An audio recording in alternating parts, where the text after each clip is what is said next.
Shri Gurubhyo Namaha. Harihi Om Tat Sat.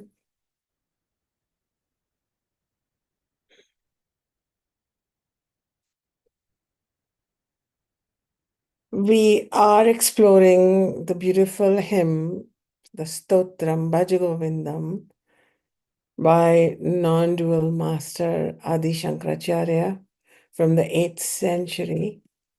We have explored with gratitude 11 verses, and we are going to look at the 12th today.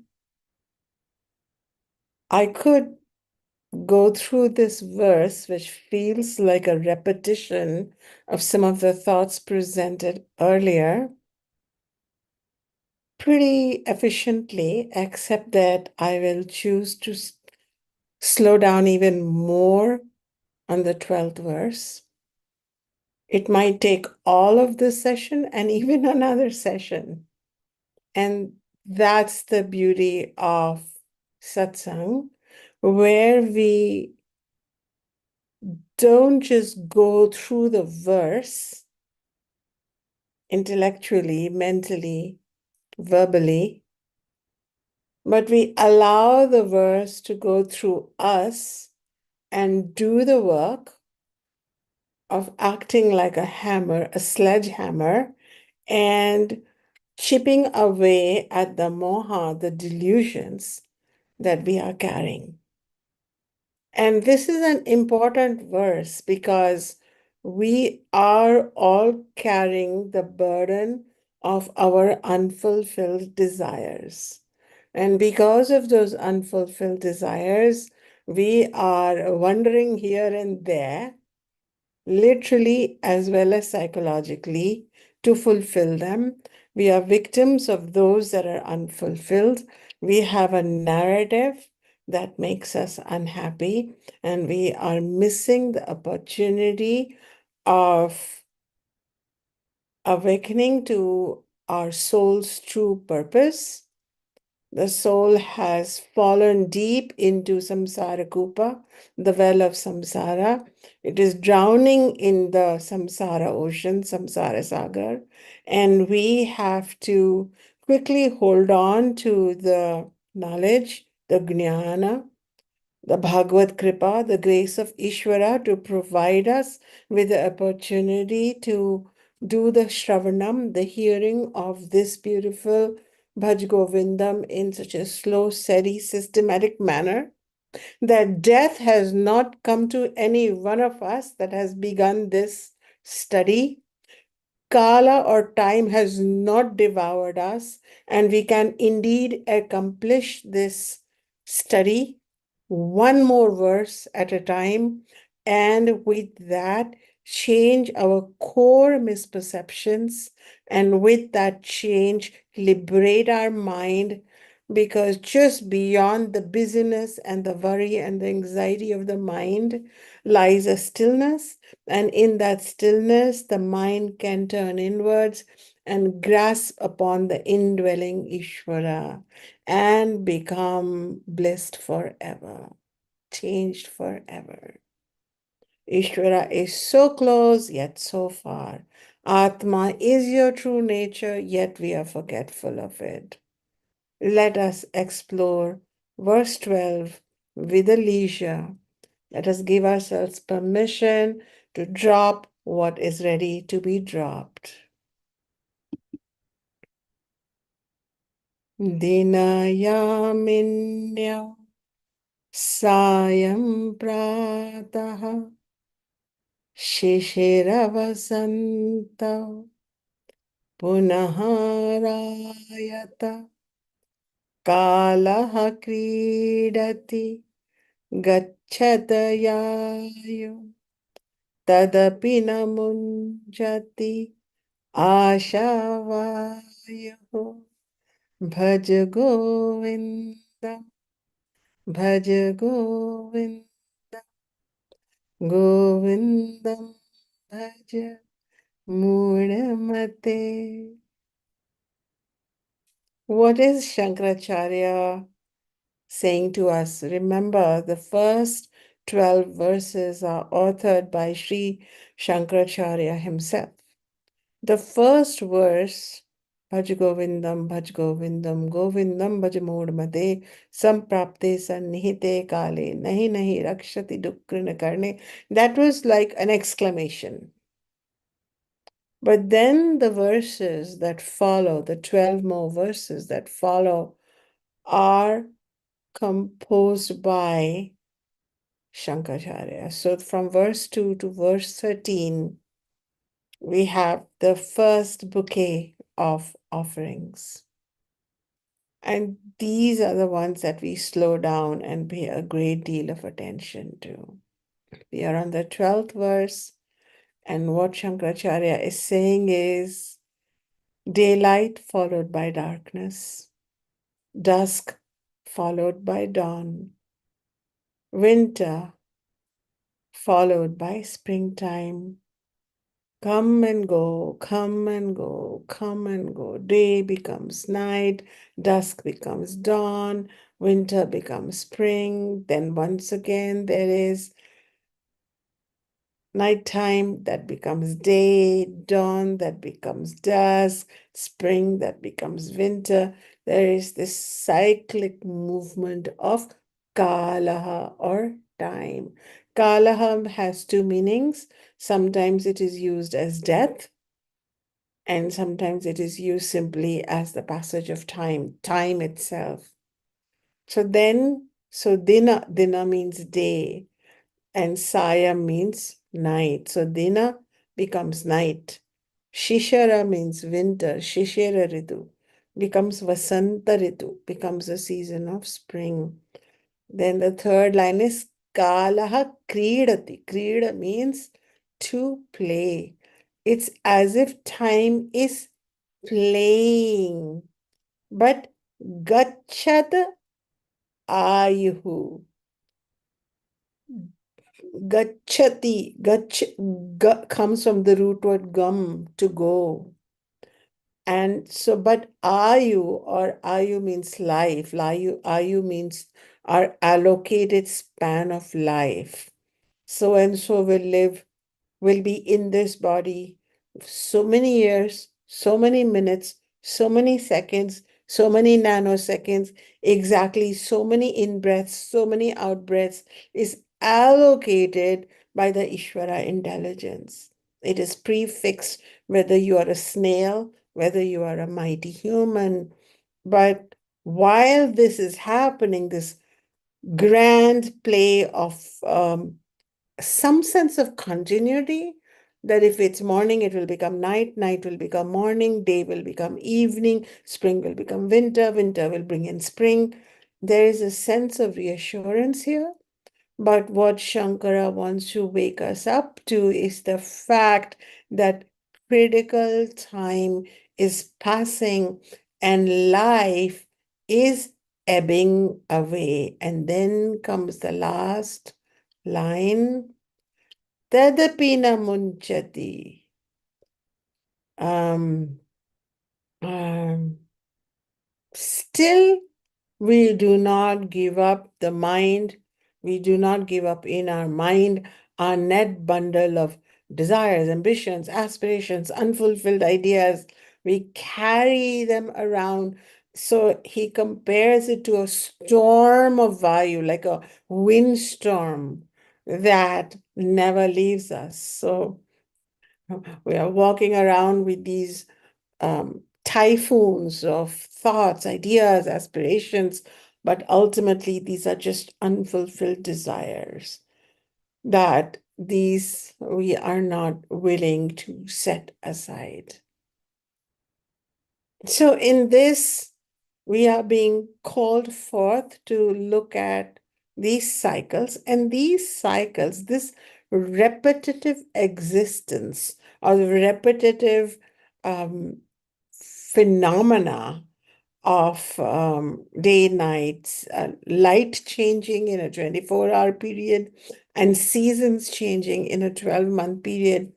This is indicative of patterning imprisonment, patterning chakra or wheel of existence.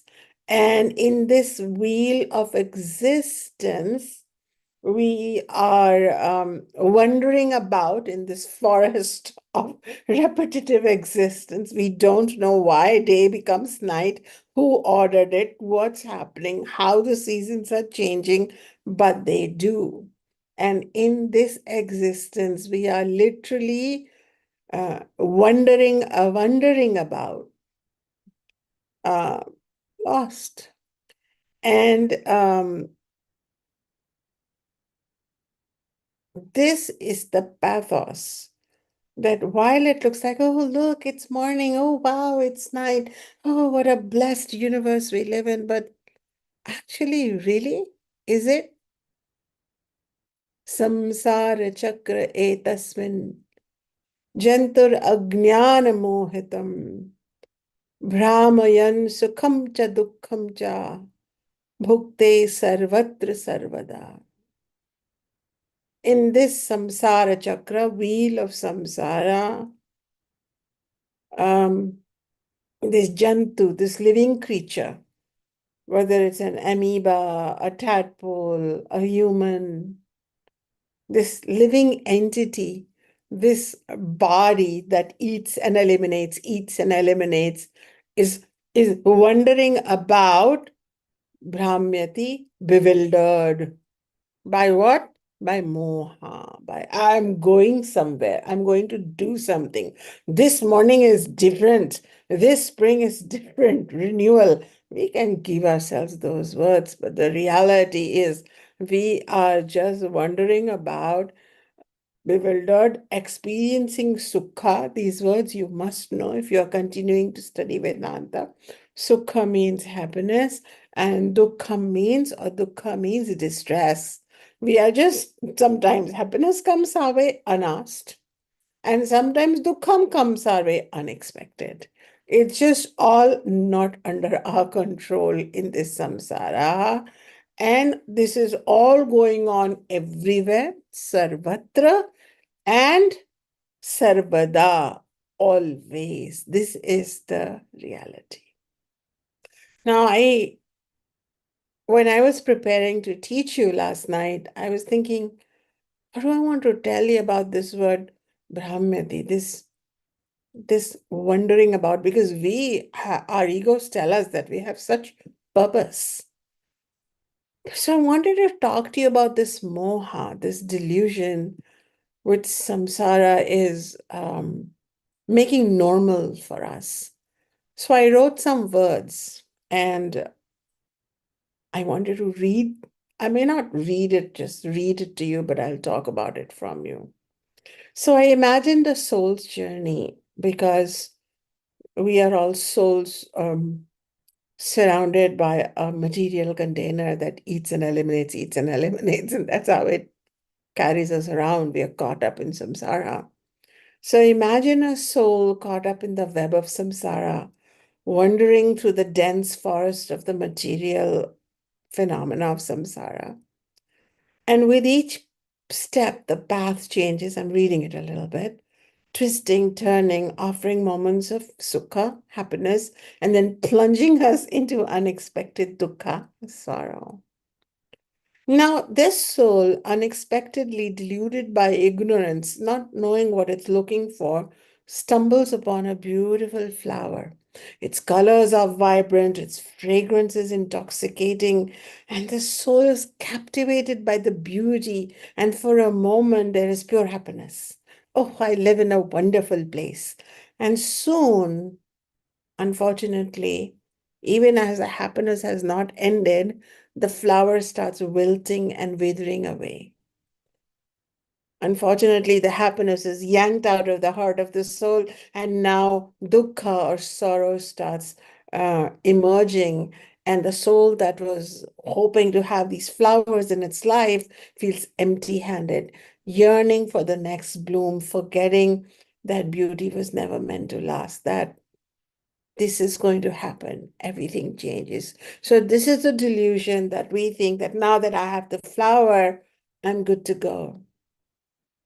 Let's look at another instant. Now the soul finds itself in this samsara in a clearing, basking in the warmth of the sun. Oof. There is laughter and the companionship of others in the sun who are also wandering about in their body suits that are eating, eliminating, eating, eliminating, eating, eliminating to stay alive. And all these bodies holding the souls, they're singing songs and sharing stories and finding comfort in each other's presence. But as night falls, the darkness creeps in, which it cannot be stopped. We don't know why it creeps in. And the sun goes away, disappears as it will, and is replaced by the chill and the darkness of the night air. The companions disperse, each drawn back into their own paths and and and into their own sufferings and their own wanderings. Loneliness sets in, fear sets in, and the soul is once again left to wander about in this darkness, waiting for the light that's always beyond the reach somehow. Further along the path, the soul encounters a river. The waters are clear and inviting, promising to quench a deep, insatiable thirst. The soul drinks deeply. All is well now. Happy in a moment, these souls. Somehow, the more it drinks, the more thirsty it becomes by the minute. It wants more. And it gets up and says, I'm done, but then it wants more. And then it even puts it in a bottle, but then the bottle runs out of the water. So it needs to come back and fill it up again. This river is, you understand, symbolic of desires. It's like even this beautiful river, just like the forest that's beautiful, is offering no lasting satisfaction, only a fleeting sense of fulfillment, and it vanishes as quickly as it appears. The soul, driven by desire, now wanders deep into the waters, thinking, I'll find it there. Somehow I'll find my satisfaction, only to be caught up in the current and swept away by the force of its own cravings, struggling to stay afloat, desperate for solid ground. But the moha doesn't end. One still thinks there is chance for me. So they see a distant mountain, the soul, and says, ah, this peak is shining like gold in the morning light. I believe reaching the summit will bring me the ultimate power and fulfillment and the end of all suffering. So, driven by this last hope, the soul begins to climb with great determination. Uh, but the climb is steep and the path is treacherous. And with every step forward, there are rocks that come loose, and there are chances that the soul will slip. Then somehow the peak seems to go further and further away. You reach one peak, there is another peak. You reach one peak, there's another peak. Exhausted, because one never reaches the peak in samsara. There is one starts, one falls to the knees now, realizing that the mountain is just another part of the illusion, another promise that leads to yet more wandering in a bewildered way. So the soul stumbles upon a beautiful family under a large shady tree that is casting beautiful shadows on their smiling faces. Parents are laughing, children are playing, dogs are running around, and the soul feels, this is happiness, this having a family life, this familial bliss, this is happiness. And when I go home, I'm going to go find my family. Oh, please, please, please, I must have my own family. But as the soul spends time with that family, slowly the cracks behind the smiles are revealed. The father has a stained gaze, weary from the heavy burdens of expectations and unfulfilled dreams. The mother has some tears that she's holding back, born of years of suffering and the pain of a love that has grown cold. The children's playful screams are there, but they slowly turn to fear as they find themselves caught in the web of disappointments by their parents. So the soul realizes that this family bliss is also an illusion. So the soul wonders some more, saying, maybe not family, but friendships. And after all, look at these people, these friends gathered around a fire, sharing stories, faces glowing in the warm light, united by the bonds of friendship, camaraderie. Then, as the fire dies, so does the warmth of friendship. Jealousy, competitiveness, envy, suspicion start taking hold. And the drinks they are drinking are spiked with the poison of betrayal. Laughter fades to silence, and friendliness turns to coldness. The fire that once symbolized their unity now flickers with mistrust of broken promises and hidden agonies. What seemed like a heaven of friendship, this samsara, is really a pit of jealousy and deceit, where every bond is fragile. You touch it beyond a point and it's not there. The fake security of blood ties. And even if those ties are there temporarily, samsara chooses to give you happiness through them, then waiting in the wings is disease of those loved ones, or death, or distance takes them away. This unbreakable bonds of blood were breakable after all. What a battlefield relationships arena is in samsara. What appears beautiful and inviting to the soul ultimately promises to be deceptive, temporary, hiding its true nature beneath the layer of illusion. And yet we seek it with all our might. And this is the desire, this is the moha. Only by recognizing the truth between these illusions, we can't make them go away. We can't stop still. We can't live, we don't want to live alone and we don't have to. But at least can we adjust our expectations? At least should we not be surprised when samsara visits us with all its deceptiveness and we realize that we are captive to experience sukha dukkha in an ever-changing samsara of appearances, and that this samsara, if it brings you any sukha, dukkha is not far behind because it always comes together. And if any dukkha comes, sukha is nearby.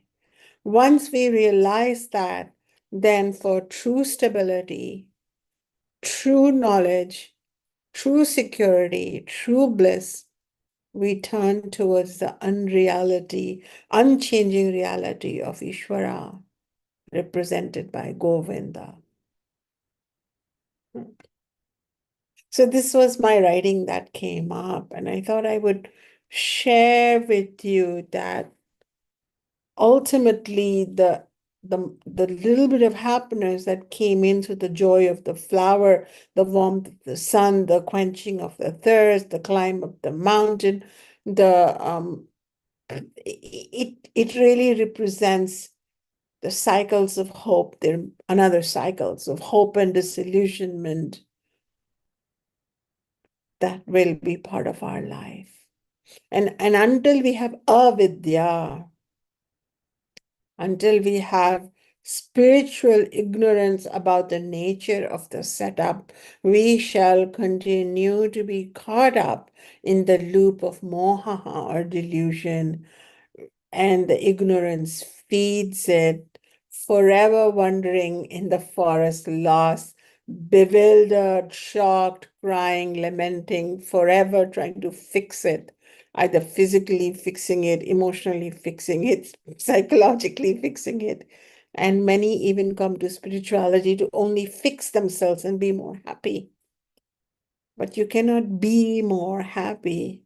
You have to let that kind of being and becoming go to find the happiness that is beyond the samsara, but fortunately deeply connected to you.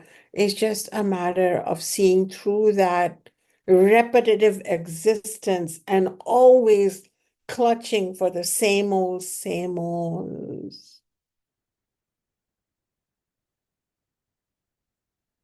And then when we are here and we are suffering, we blame people, others.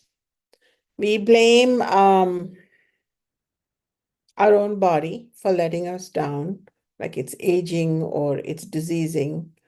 We sometimes blame the planets, the grahas in astrology. We say, oh, my Rahu, my Ketu, my Jupiter, my Mars is bothering me. We sometimes blame our karmas. Oh, I must have done some dark deeds, so they're chasing me. Or we blame time itself. But it is, according to the Shastras, is very, very important to you. It is the mind, it is your mind and your mind alone that makes you experience moha, and as a result, more unhappiness, more distress, more disappointment in samsara. And it is your mind alone that can come out of it.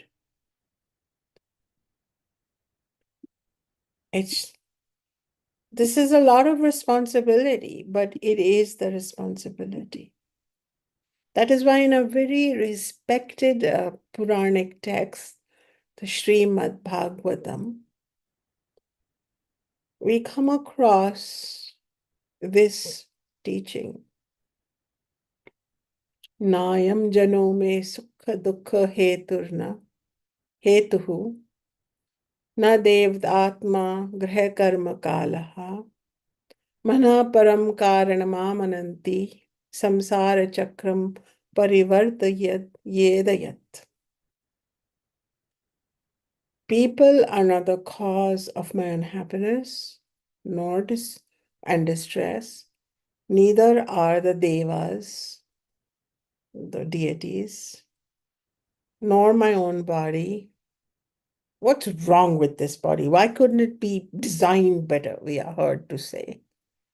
Nor my planets, nor my karma, nor time itself. It is the mind alone that causes happiness and distress and perpetuates the samsara chakra.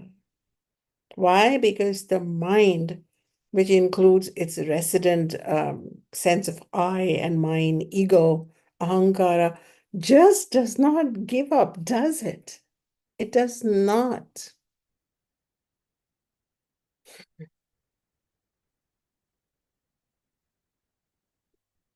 There's a beautiful scripture called Vairagya Shatakam. It has the same impact as Bhaja Govindam upon us.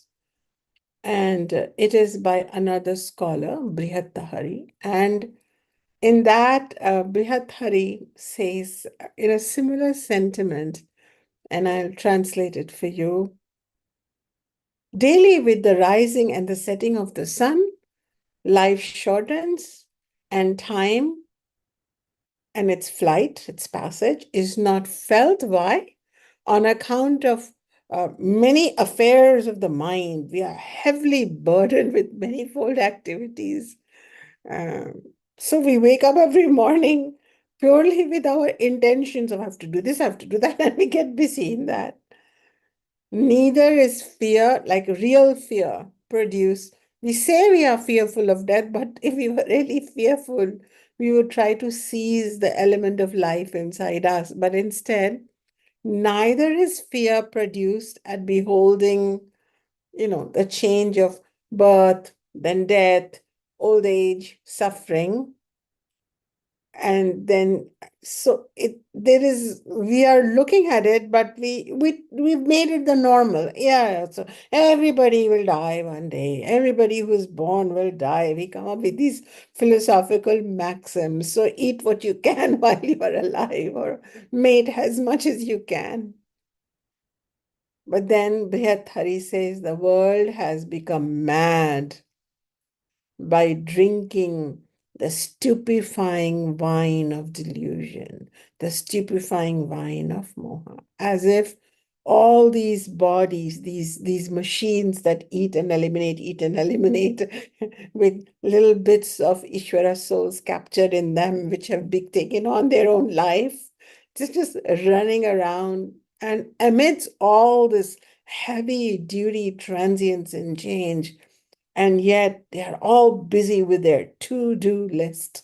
And there are classes and schools to excel in this list making and be more ambitious, be more achieving. And all that is fine, but there is never a moment to wake up and say, wait, where exactly am I and what's going on here? Ah, so these individual mental resolves, they keep us infatuated. They keep us stupefied. And the word I use in my book, Sovereign Self, is we are sleepwalking. We are befooled by this samsara with its occupations and its business and its recommendations, and how things repeat themselves. And there's a sense of okayness. And this is,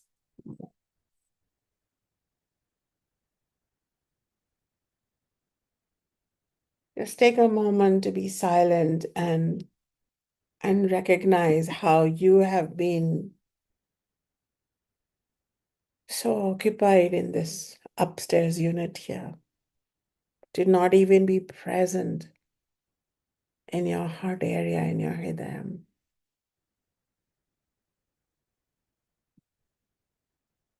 Just take a moment. It's really important to be aware of the moha that has been just relentlessly pushing us and pulling us, and we are walking that script. Must do, must achieve, must be, must become. Even this teaching that I'm doing, I must teach, I must finish these many stotrams and these many musts, would have, should have, could have. It just becomes mohajanat, it becomes delusional.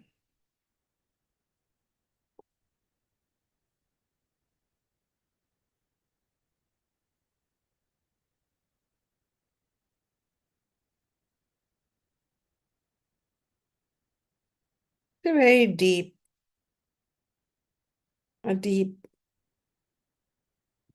taking stock of our situation.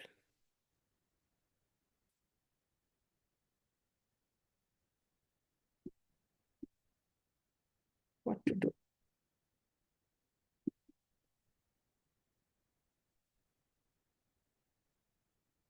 There is a prayer. It is known as Shiva Aprada Kshamapana Stotram. And we are asking forgiveness of Shiva, but Shiva here is not specifically the Hindu principle, deity Shiva. But as I have explained in my Nirvana Shatkam teachings, that Shiva represents the ultimate absolute truth, Ishvara, consciousness, Brahman, the ultimate reality. And it's a beautiful prayer. In fact, it's painful to go through it. And but I want to read out to you one verse from it I don't remember which number it is, but um, similar thoughts are repeated here. In fact, this is the least painful of the verse because it's a forgiveness asked for falling asleep, for sleepwalking, for being in a trance. Ayurnashyati pasyatam pratidinam yati kshayam yovanam pratyayanti gata punarna divasa kalo jagat bhakshakam lakshmisto yataranga bhanga chapala vidyutchalam jivitam tasmat vam sharanagatam sharanada tvam raksha raksha aduna. So we are speaking to that ultimate reality. We are a jiva whose only purpose in samsara was to question that if Ishvara dwells in me, what am I doing wandering about in this bewildering samsara? And how can I rediscover my Ishvara essence, my Atma, and be rejoined with that? To be rejoined is to be made whole in a yogic state. That was our purpose. Our purpose was not to build sand castles. Our purpose was not to build, as my Baba used to say, houses on bridges. We were meant to cross the bridge. And so in this prayer, we say, Oh, Shiva, that ultimate reality, daily as a span of my life decreases and my youthfulness or my vitality disappears, and the days of the past do not ever return, and time, kala jagat bhakshaka. Bhakshak means devourer, and jagat means it's eating everything. It even eats stars. Stars die. Galaxies finish up. Nothing in this samsara lives forever. So time eats down everything. And even though I notice that life is ebbing and wealth is not just the wealth of what's your dollars in your bank, but wealth is your people, your courage, your assets. All these things are not permanent. And they are like coming and going like tide or flashing like lightning. I continue to chase what are the desires in my mind. Amidst this crazy making samsara, I'm sitting there thinking, gosh, I don't have this, I should have that. And then we even make timelines by this year and that year and whatnot, and disappoint ourselves.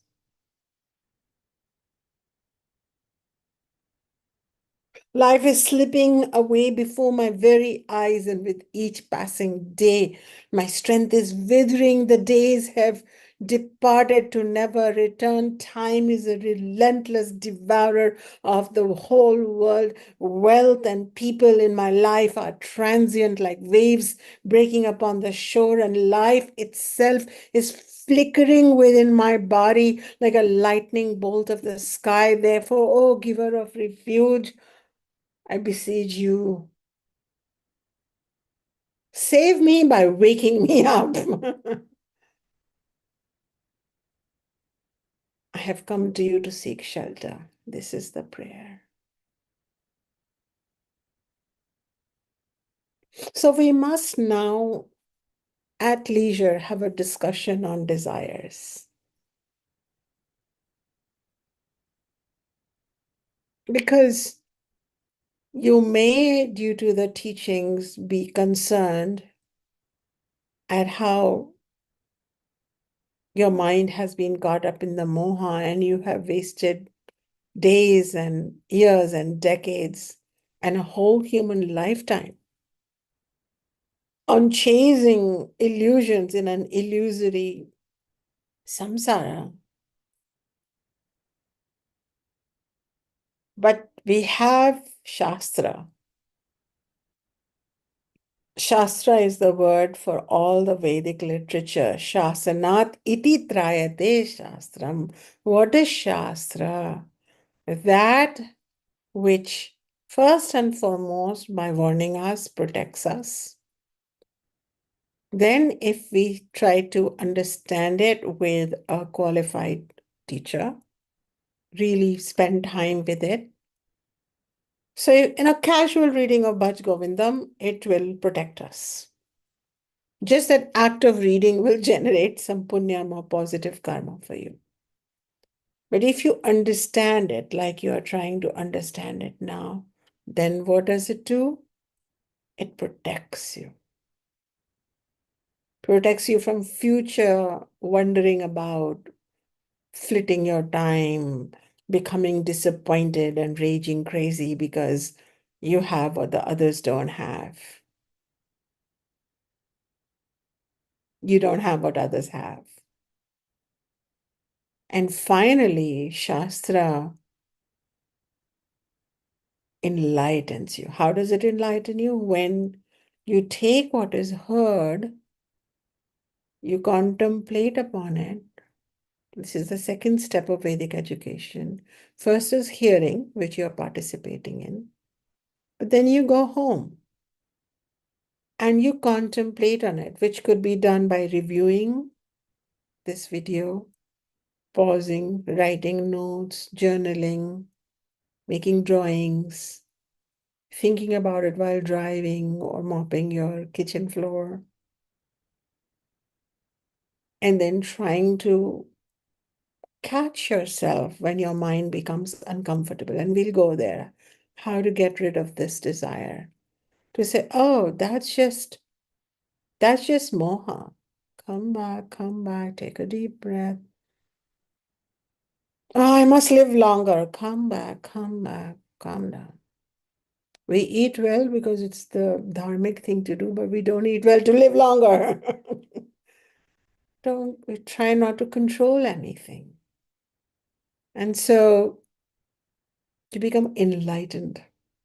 So the three things that Shastra extends to us, this is another word you should be aware of if you plan to study with me, is the word Shastra. Shastra is referring to those specific source texts that impart to you not ordinary knowledge, not samsaric knowledge, not knowledge that will help you get a profession and get ahead and get some more power in samsara, or more bread or better tasting bread on your table. No. Shastra imparts you vidya. And what is vidya? Saya vimuktaye vidya. That which liberates you from, bracket, samsara, is vidya. And why is liberation from samsara needed?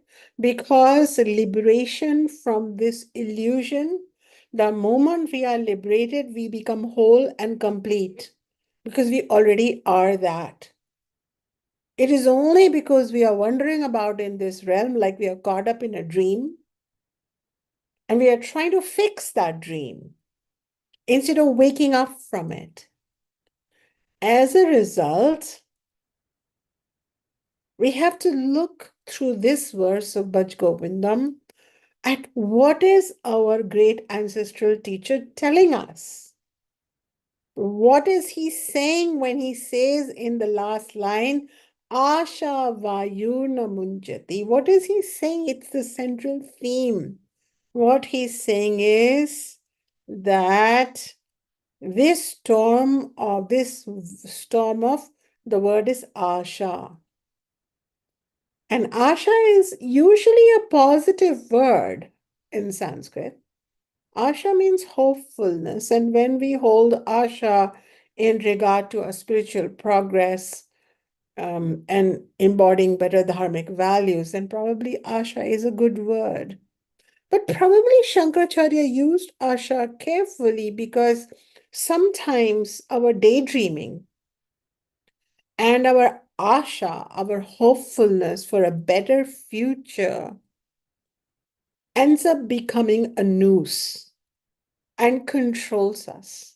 And we cannot be in the present. We cannot be okay with the present. And even as life force gets weaker and weaker, we hold on to asha or that hope and all the desires that go with it. And that gets even stronger and stronger. And it holds on to us rather than us holding on to life.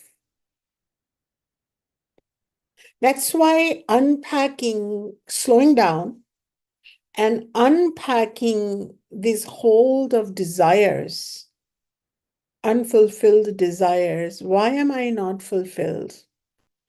Looking at that is really important. And that is the work of a Vedic teaching curriculum to look at these, to descend into the depths of the verse so that many of you can have a awakening moment. You may not have an ultimate awakening, but you have what I call a moksha moment, a mukti moment right here. So let's look at some of the terms for desire in Sanskrit. One is kama, another is trishna, and I think I've been talking about these terms right here in Bhaja Govindam. If you are new, you can go back to the playlist on YouTube and start from verse 1. And do not worry, wherever you start, you were meant to start. But at some point, going through all 31 verses would be great for you. And even if you are studying with me directly in my Vedic study circle through a direct Zoom link, I would still recommend you to review the verses once again, maybe 20 minutes a day. That should be enough. So Kama, Trishna. Trishna is connected to like a mirage. You know how you go in a desert, you're driving and suddenly you see a pool of water? But when you get there, it was only a mirage. It was just the sunshine and the shadows it was making on the dry desert sand that looked like it was shimmering like a pool of water, but there was no water. So that's the word for Trishna. Trishna. Another word for desire is Vasana. And Vasana represents this irrational craving. And it's irrational because you don't know why it is so intense. And probably it's something you've carried over from previous lifetimes. That's a vasana.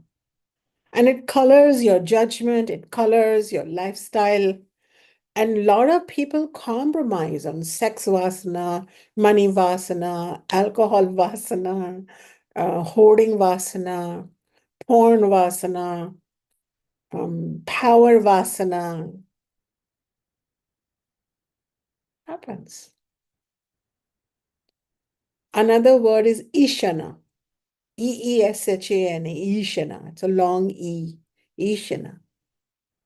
Ishana is again a double-edged word. It's a positive word also in Ayurveda, but it's a negative word in a Vedantic context because Ishana here represents urges. Urges. For example, sex is an urge. When it is in a moral context with a committed adult consensual relationship, it has a positive connotation. It's okay. Ayurveda recognizes, Veda recognizes it. But when it is in the context of incest or rape or sexual molestation or, um, you know, all those negative connotations of sexuality, then it is a moha, then it's a problem. And another, so we have covered kama, trishna, vasana, Ishana, and the last word is Icha. Icha. Icha. Icha means this is what I want. And it has a big role to play in spirituality. I want, but we have to look at what we want. Now there is an entire industry to say you can get what you want. Not Vedanta. So there are samsara pundits now telling you that samsara is a cow that you can milk its udders to get what you want, like a Rolls Royce or a house or a sexy partner. I want. And we'll tell you how to milk the universe. This is all signs of Kali Yuga. Anyway, let's come back to the calmness of what about the fullness that dwells within? We are never talking about that. So first, let's look at where do we get carried away. So we should look at our wants. Karma represents more of the um, inherent inbuilt tendency towards sensual gratification. We look at an objects and they are pleasing and we want them. So typically, I must be married is a desire. I must have a child is a desire. Now that I have a child, they should grow this way, this tall, this high. They should not wear glasses or wear glasses. I don't know. All this detailing parents do. That is also a kind of a desire or among all these. Controlling this, that. Now the child is of this age, now this, that. Okay, we can have a general dimension of saying that would be nice if my child completed their education. It would be good if they got married. But so desiring itself comes natural to us. Please understand, we cannot be phantoms and we do not have to lead phantom lives of having nothing. Bank. You can have ichas. That's why these are all karma is positive. Also, karma is a purushartha or something to achieve in this world. So we have all these. But when they become obsessive, when they take away your peace of mind, when they make you compulsively act in a certain way, then you are in the grip of moha. I am also a mother. I also have a desire. Let's look at my desires. My child, first of all, stays healthy. My child uh, uses discernment to make right decisions in his profession. My child, when it comes to settle down, settles down with a worthy partner who he respects. More than loves, he respects. And sure, as this body ages, it would be nice if my son checked in on this body who has a newer body. Okay? 4 desires. But will they be met? It is up to the samsara mathematics out of our control. Will that child even live longer than this aging body? We do not know. Will this child be near this aging body? We do not know. Will this child marry, not marry, marry what kind of person, respect that person, we don't know anything. Will that we can open a school, college to the child? Will that child study there? Will their body be there, but will their mind and intellect be there? Will they truly learn? We don't. Nothing is in our control. In fact, even the fact that I will be the mother of this soul with this body was not in my control. So when nothing is in our control, only thing then that we can really look at is what is that great power which controls everything, which is Ishvara, Ishate iti sarvam Ishvaraha, which dwells in every particle of this universe. And we can have a few desires, we can indulge a few desires, but we should not let those desires color us completely and make us uncomfortable. So Shankaracharya has defined desire as the passion for the passionate fondness for the objects or the situations that we have not yet possessed. So we are wanting it to go this way, that way, this should come in. And attachment is the passionate fondness for objects we already possess. And objects is not just things, but people also. So between wanting the things we don't have and then clinging to the things and people we have, we become samsari incompletely. There is no room for anything. And we are telling ourselves that we are on a spiritual path, but the mind is so cloudy. It is so full of the fog of desires that where is room? We are so full of kama, desire, and raga, attachment. Remember these words, raga, attachment. We are so full of it that there is no room for it. Anything else.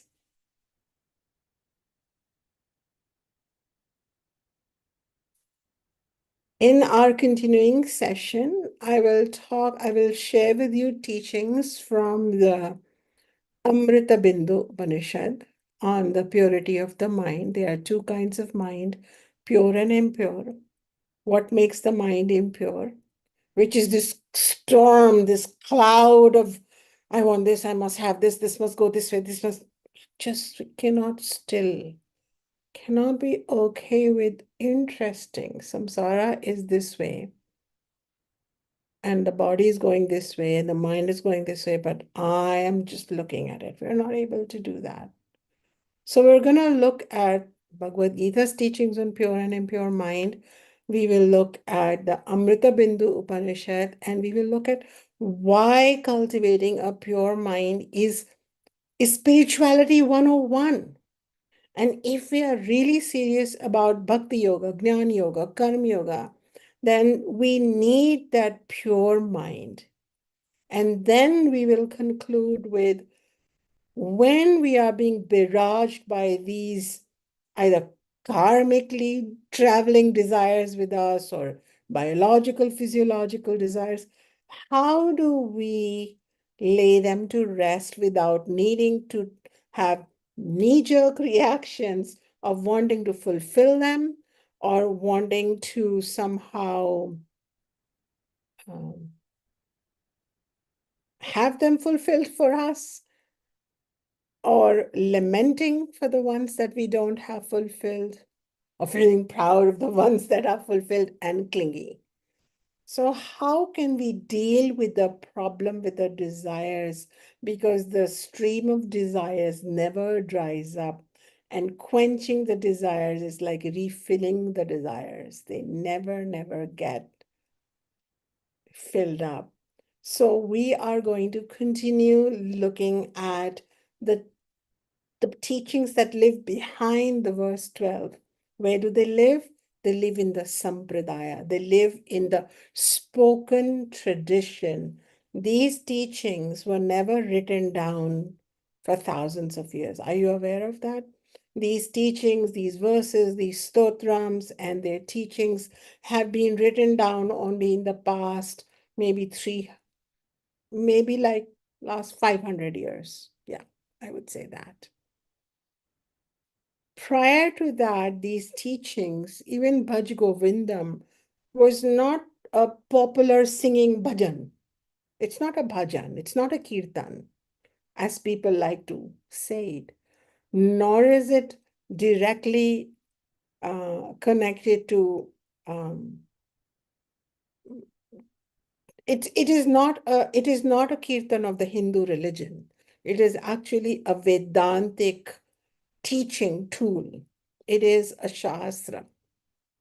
That it is chanted or sung or it brings some relief, that's all okay. That's good. Just listening is fine also.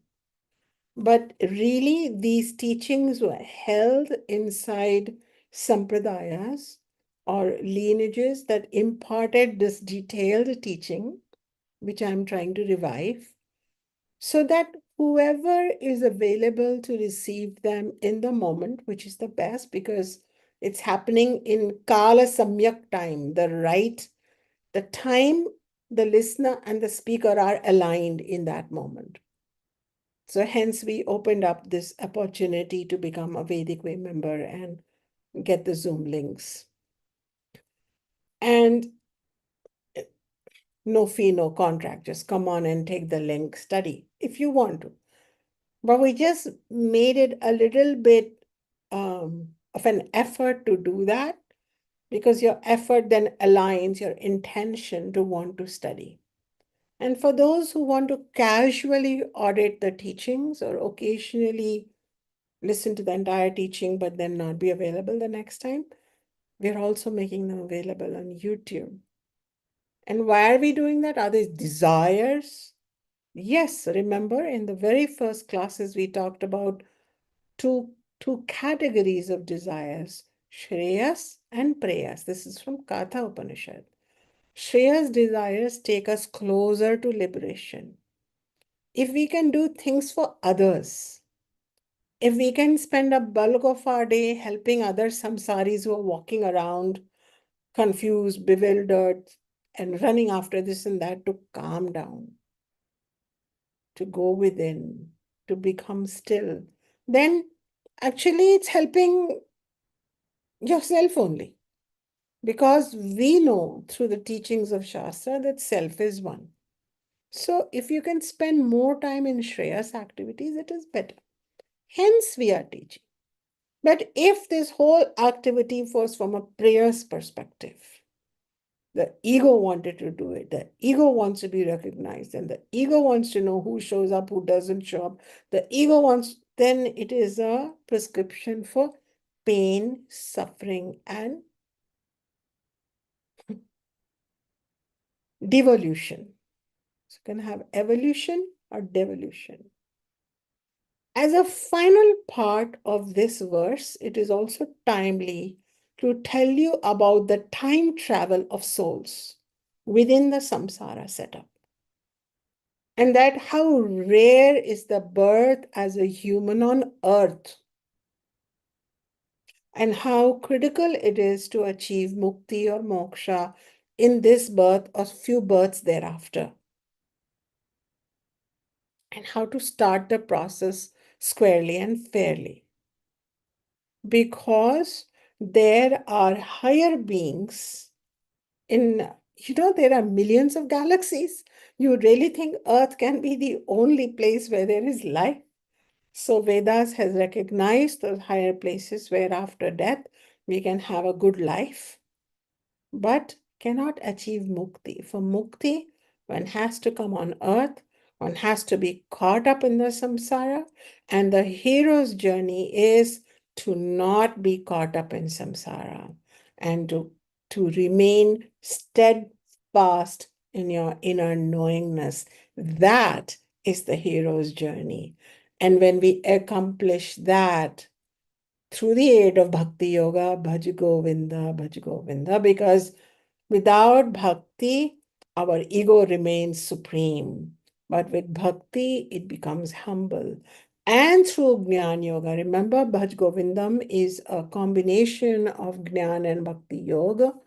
Then we remember who is Govinda, and that Govinda dwells within me, and Govinda is everywhere. Then we are talking. We are having this journey, and that is why pausing to reflect upon this burden of desires that is handed down to us by our parents, by society, and we become conditioned as if somebody has bound us up on a key, and we start having desires for the body, for the mind, for the house, for the home, for the partner, for the children, for the community.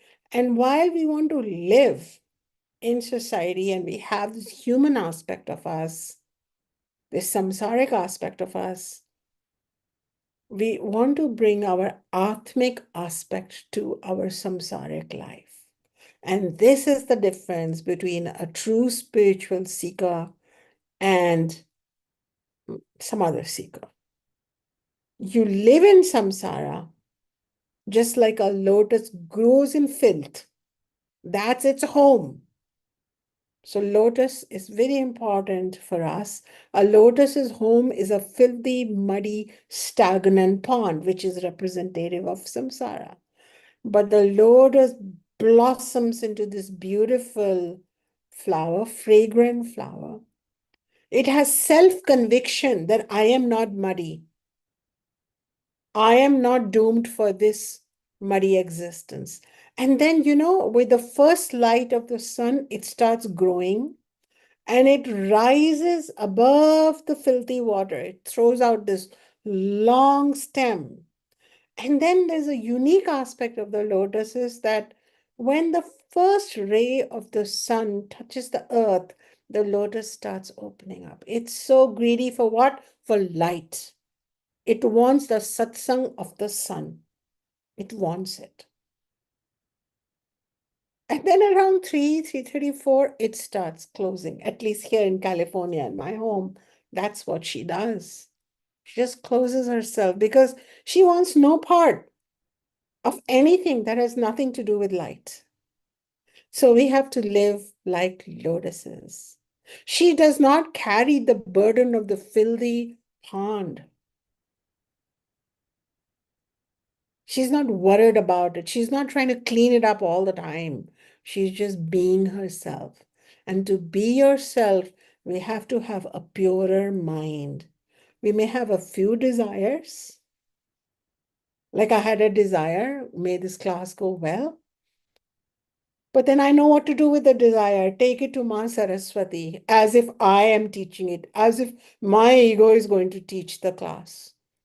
Uh, as if the mistakes are mine and the greatness is mine, as if I am merely this physical biological machine through which Ishvara is moving, and a part of that has become a sense of I, just that ahankara part, me. So what do? I go to Ma Saraswati, who is to my right here, and I say to her, you take care of it. It's time. It's time for you to teach through me. And this way, the ego takes a secondary position. And so, this way, we have ways to be in the human world, to be human. It is not that I don't, as a teacher, I don't go grocery shopping, I don't have guests at my home, I don't watch a movie. I will do everything. And I don't have to pretend to lead this ghostly life. Sometimes on YouTube, people say, why you're wearing a bindi, why you're wearing a nose ring. Because in my samsaric life, I was made an Indian woman. This is my dress. In the station of my life, this is what we wear. To not wear it and wear some special clothes is also ego. So to wear clothes appropriate to what you are doing, if you are teaching, if you're getting married, if you are going to a baby shower, that's what samsari people do. Do it. Live in samsara, but live like the lotus. Inside you is not your clothes. Inside you is not your vocation. And inside you is definitely not your head full of unfulfilled desires. So with that, and a few minutes over the on top of the hour, I close. There is hope, there is beauty. Remember, we have begun clapping for Ishvara. Let us do that. Yeah.